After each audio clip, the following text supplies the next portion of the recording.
Mortel.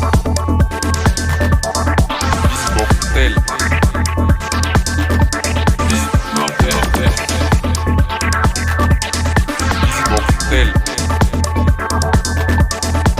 Mortel. Vous écoutez Visite mortelle. Il y a des monuments funéraires qui sont connus dans le monde entier, même par celles et ceux qui ne passent pas tout leur temps libre dans les cimetières. Tout le monde a en tête la tombe de Jim Morrison au cimetière du Père-Lachaise, où ses fans venus du monde entier se pressent pour honorer leur idole. La sculpture grandeur nature de Dalida au cimetière de Montmartre, ou encore celle de Claude François à Danois. La tombe très sobre du peintre Vincent van Gogh à Auvers-sur-Oise, et celle du chanteur Georges Brassens au cimetière marin de Sète. Ou encore celle des rois et reines de France à Saint-Denis, et celle du plus illustre des inconnus, le soldat qui repose sous l'Arc de Triomphe à Paris. Mais si vous souhaitez élargir vos horizons et avoir une idée des œuvres que l'on peut admirer dans les cimetières, on vous propose de découvrir les tombes préférées des différents invités de ce podcast. Peut-être que l'une de ces tombes attisera votre curiosité et vous donnera envie de partir à la découverte des cimetières. Bonne écoute. Alors, ma tombe préférée, j'y ai pas mal réfléchi parce que finalement il y a plein de tombes que je trouve super jolies. Moi, il me suffit que ce soit une tombe un peu ancienne, où on peut voir un peu de lierre qui entoure la tombe, ou alors des petites fleurs autour. Il suffit qu'il y ait un chat sur la tombe pour que je la trouve jolie, ou alors il suffit qu'il y ait une belle épitaphe ou une belle sculpture ou quelque chose que je trouve moi émouvant et qui me touche particulièrement pour que je trouve la tombe très belle. Après, il y en a qui sont objectivement vraiment très belles, comme le chat qu'on a au cimetière de Montmartre. Et du coup, en y réfléchissant, il y en a une dont je me suis rappelée et dont j'ai déjà un peu parlé ici. C'est une tombe que j'avais vue à Los Angeles. Pour remettre un peu les choses dans leur contexte, j'étais partie voir une copine qui était à San Francisco pour le travail. Et du coup, on s'est dit, quitte à être sur la côte ouest, autant aller voir Los Angeles. Et puis je me suis un petit peu invitée au voyage. Et donc, je regarde un petit peu les activités qu'on pourrait faire. Et là, qu'est-ce que je vois ? Je vois que le petit motel qu'on a réservé est juste à côté d'un cimetière. Donc là, je me dis, mais c'est parfait, on va aller y faire un tour. Et donc, en fait, c'est l'un des 4 cimetières de Los Angeles. C'est le Hollywood Forever Cemetery. Et il est situé juste à côté des studios de la Paramount. Donc plutôt dans le quartier de Hollywood. Alors je le savais pas sur le coup, mais depuis j'ai fait quelques petites recherches, et en fait c'est un cimetière qui est fondé en 1899. Il y a beaucoup de stars du cinéma qui y sont inhumées, mais ce sont surtout des vedettes de l'âge d'or du cinéma muet. Donc moi j'avoue je m'y connais pas assez en cinéma pour avoir vraiment des noms qui m'évoquent quelque chose de gens qui sont inhumés dans ce cimetière-là. Bon, parmi les gens qu'on peut connaître, il y a quand même Judy Garland. Ou encore Jodassin. Je ne savais pas que Jodassin, par exemple, était inhumé à Los Angeles. Bon voilà, je l'ai appris. Et donc, voilà, je me suis dit, c'est une excellente façon de commencer notre visite de Los Angeles. Vraiment, c'est le premier truc qu'on a fait quand on est arrivé. Et pour le coup, le lieu est quand même très beau. C'est un grand cimetière. Il est vraiment très grand, avec des palmiers. Donc, on sent qu'on est à Los Angeles.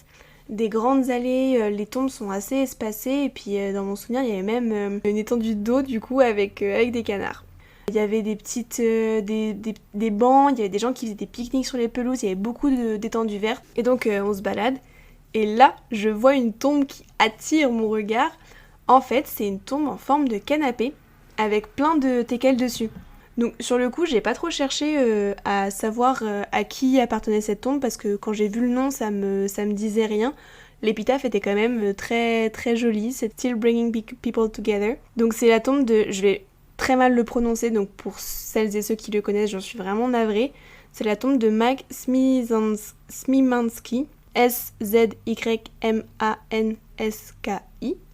C'est un journaliste, activiste, et il y a marqué aussi Uncle and Friend. De ce que j'ai cru comprendre en lisant l'épitaphe et de ce que j'ai lu après sur internet, en fait il n'est pas encore mort, mais effectivement c'est un journaliste qui a quand même sa petite notoriété.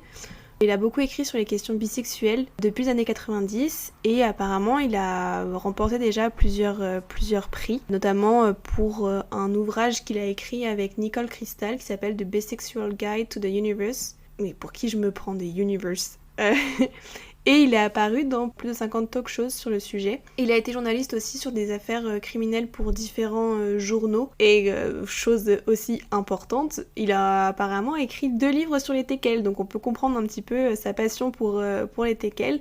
Et aujourd'hui, il vit à Hollywood et il aime beaucoup les teckels. Juste, je l'ai vu et je l'ai trouvé assez incroyable parce que du coup, on comprend tout de suite que la personne, elle adorait. C'est un lieu, un endroit apaisant du coup pour elle. C'est son canapé avec ses chiens.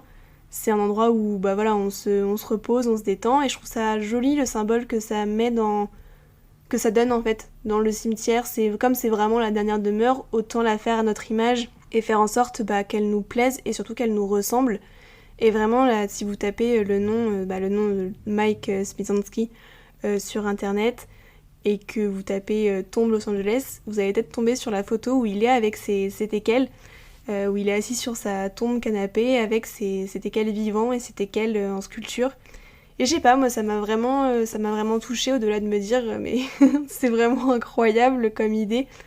Je l'ai beaucoup aimé parce que ça dit beaucoup d'une personne et puis ça insuffle un petit côté de vie et puis on entreaperçoit un peu la vie de la personne qui a été inhumée et même pour les proches, du coup je me dis que c'est cool parce que quand ils voudront venir se recueillir sur la tombe, ils auront vraiment l'impression de partager un moment, ou en tout cas de lui rendre hommage de la meilleure façon qui soit sur son canapé avec ses teckels.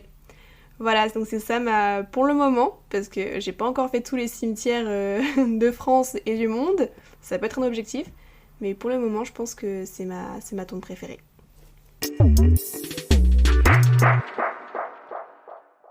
Vous venez d'écouter Visite Mortelle, un podcast produit de manière indépendante par Raphaël Jaillet et Alexandrine Espinas.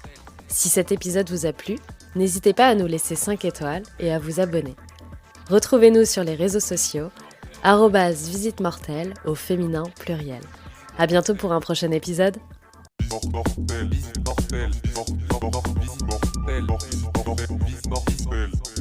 Visite mortelle.